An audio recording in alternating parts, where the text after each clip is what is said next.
What's up you salty sea dogs, I'm Dr. McKay and welcome back to my channel. In this video I'll be going over how to do faults.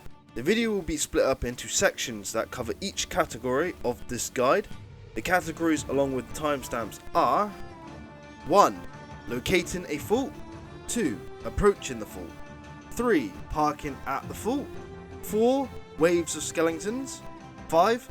Captains and ashen captains, 6.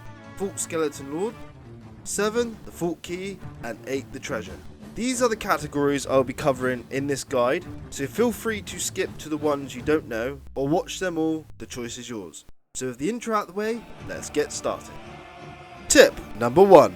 Locating a fault. So then, you're a new player and have no idea of what a fault is. This tip is for you. While sailing around on the seas, there's a world events that are active. These events can be faults, skeleton fleet battles, flame hearts ghost fleet battles, the fault of the damned, or the kraken. But this video is about the fault. So what you are looking for is a skull cloud in the sky.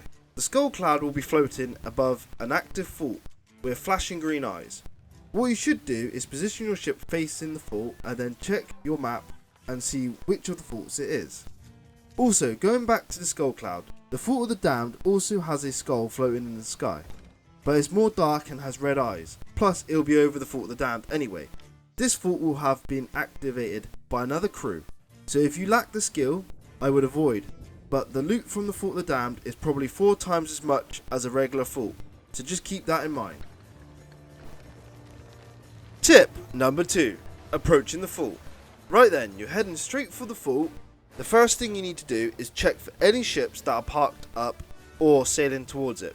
Once done and it's clear, you need to pick a side to park on. Once decided, head towards your chosen spot. As you get closer to the fault, you will start to hear music. This indicates you're in range of the fault cannons. Don't panic.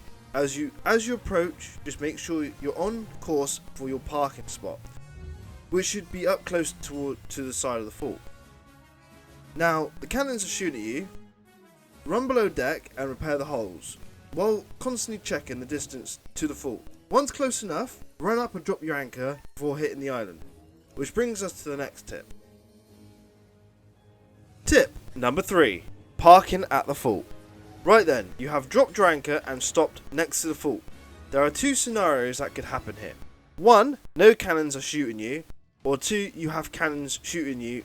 In the first case, raise the sails and the anchor and position your ship for easy escape. Repair any damage done to your ship from the approach, then quickly check for other ships before jumping off. In the second case, where you have cannons shooting at you, basically do the same, raise sails and anchor, while also repairing the damage done from the approach and from the island that's shooting at you now. And then the next option you have is to either slowly move your ship into a position where the cannons are not shooting you, or kill the skeletons that are shooting. But remember to check the ship for damage after you've killed the skeleton. Then do the same as before, position your ship and check for other ships. Once clear, it is time for the waves of skeletons, which brings us to tip number 4. The waves of skeletons. Right. Now you're on the fault, your goal is to clear each wave of skeletons that spawn. These skeletons can consist of normal skeletons, plant skeletons, ghost skeletons, and gold skeletons. For the normal skellies, it will take 5 sword hits to kill. Plant can be beaten 4 hits, ghost skeletons require you to illuminate with a lantern at night, and also take about 5 hits to kill.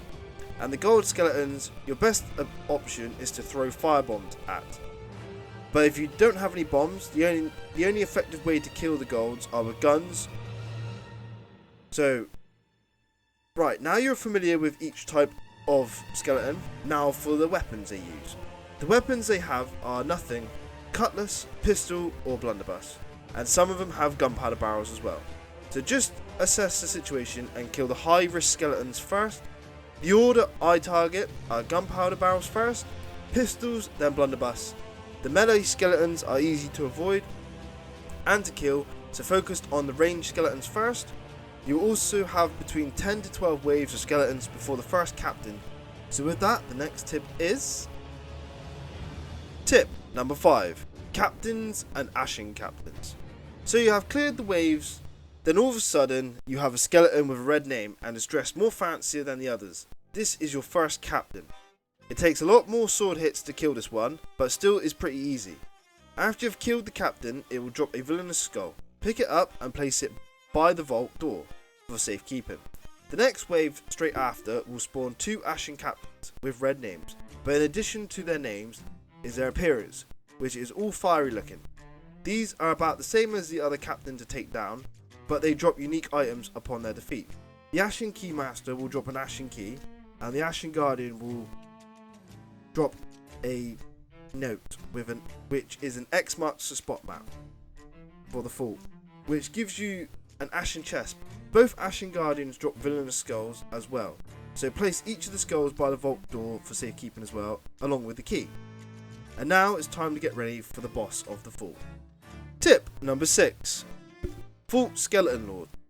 After you've defeated the Ashen Captains, the boss will spawn. This Skeleton Lord can be one of 3, the Mutinous Helmsman, the Duchess, or the Two-Faced Scoundrel. The Skeleton Lord will take some time to kill, so it's best to quickly scout the horizon for ships. If you are clear, proceed to fight the Skeleton Lord. It will take considerably more attacks to beat, but don't worry, it can be beaten. Once defeated, he will drop a Stronghold Skull along with another X marks the spot map for the vault. This time you will get a Rag and Bone Crate. The last thing he drops is the Vault Key. Tip number 7. The Vault Key. Congratulations, you have cleared the vault, and with the death of the Skeleton Lord, the giant skull in the sky has disappeared. This will indicate to any ships around you that you have done the vault, so it's best to be cautious. For the solo players out there, go dig up the Ashen Chest and the Rag and Bone Crate and find a good position with a short run from the vault to a drop spot for the harpoon on your ship. This will help speed up the collection of your loot. Now go grab all the skulls dropped by the captains and the key, open up the Ashen Chest you dug up with the key, and now go on your ship and harpoon all the loot up from the spot you placed it in. And once upon deck, check for ships, and if clear, go grab the vault key and then head up to the vault door and open it. Tip number 8. Treasure. Behold your spoils. In the vault you will have 4 stronghold items.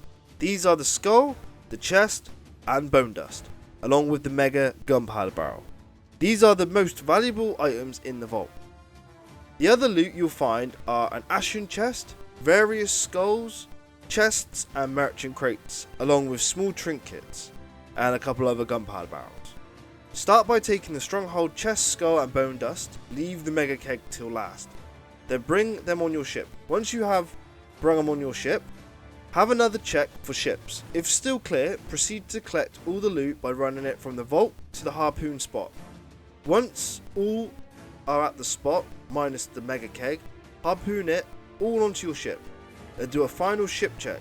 If all clear still, then go grab the mega keg and then put it straight into the crow's nest. It is the safest place on the ship for it. Even though if it does detonate, you'll die. So, well, your ship will probably die. We'll see. So, well done. You now have all the vault loot on. I recommend now heading straight to an outpost to sell before doing anything else, but be cautious when sailing back to the outpost, because as you have done the vault, if there is no other world events active while sailing, be aware the Kraken could spawn on you. If this happens, good luck. So then, you salty sea dogs, you now know how to beat the vaults of the Sea of Thieves. I hope you have enjoyed this guide, and if you found it helpful, please leave me a comment, a like, and don't forget to subscribe. And if you want to watch me live, follow me on Twitch, the link is in the description below. I have really enjoyed making these guide videos for the new players, so my next guide will be on skeleton fleets, so keep an eye out for that. I've been Dr. McKay, thank you for watching, happy sailing, and I'll catch you next time. Cheers.